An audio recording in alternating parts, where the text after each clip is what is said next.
पुण्याचे महापालिका आयुक्त कुणाल कुमार सध्या भलतेच खुश आहेत। स्मार्ट सिटी योजनेचा वर्षपूर्ती कार्यक्रम पुण्यात होतोय आणि तोही पंतप्रधानांच्या उपस्थितीत, हे त्यामागचं मुख्य कारण। या 2 तासांच्या कार्यक्रमासाठी पुणेकरांचे चक्क 3.5 कोटी रुपये खर्च होणार आहेत आणि त्याला आता जोरदार विरोध होतोय। ह्याच्या अगोदरी पंतप्रधान शहरामध्ये आले होते, त्यांनी कोणत्याही पंतप्रधानांनी असा खर्च कधी केला नव्हता।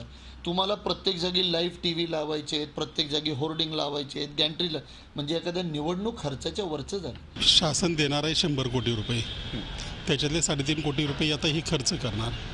ते अशा कारणासाठी ज्याच्यातून पुणेकर अजिबात स्मार्ट होणार नाही, ज्याच्यामध्ये साधारणपणे 2.25 कोटी रुपये जाहिरातीसाठी, उरलेले 2.25 कोटी रुपये इव्हेंटसाठी, अशा प्रकारच्या खर्च ह्याला स्मार्ट खर्च म्हणत नाही। 3.5 कोटी रुपयांपैकी 1.74 कोटी रुपये जाहिरातींवर खर्च केले जाणार आहेत, तर 1.60 कोटी रुपये इव्हेंट मॅनेजमेंटवर खर्च केले जातील। बरं, हा खर्च देखील कुठलाही टेंडर न काढता केला जाणार आहे। सत्ताधारी राष्ट्रवादी काँग्रेसची मात्र ह्या प्रकरणात चांगलीच कोंडी झाली आहे। सत्ताधारी असल्यानं आणि स्मार्ट सिटी योजनेला मंजुरी दिली असल्यानं खर्चाला विरोध करता येत नाहीये आणि भाजप सरकारची योजना असल्यानं खूप उघड समर्थन देखील करता येत नाहीये।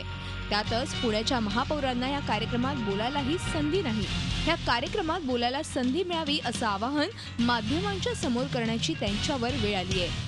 या शहरामधला प्रथम नागरिक या नात्याने माननीय PM साहेबांच्या उपस्थितीमध्ये या संदर्भामध्ये बोलण्याची मला संधी द्यावी व त्यांनी त्याच्यामध्ये आभार प्रदर्शनामध्ये माझं नाव ठेवलेलं आहे।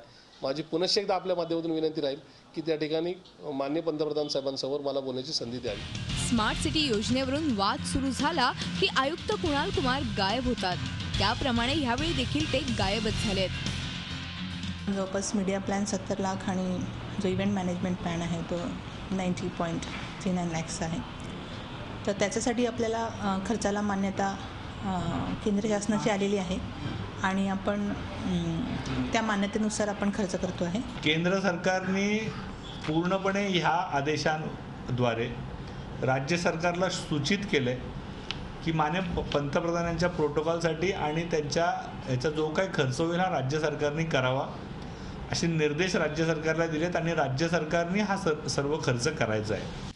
कोट्यवधींचा खर्च, महापौरांना बोलायला संधी नाही, ह्याच बरोबर पंतप्रधान यावेळी उद्घाटन करणार असलेली विकास कामंही महापालिकेनेच केली आहेत। खरं तर ती स्मार्ट सिटी योजनेसाठी स्थापन केलेल्या कंपनीनं करायला हवी होती, मात्र या कंपनीनं वर्षभरात ना एक काम केलंय, ना केंद्र सरकारनं किंवा राज्य सरकारनं 1 रुपया दिलाय। ही वस्तुस्थिती असतानाही या योजनेचा स्मार्ट प्रचार तेवढा मात्र सुरू आहे।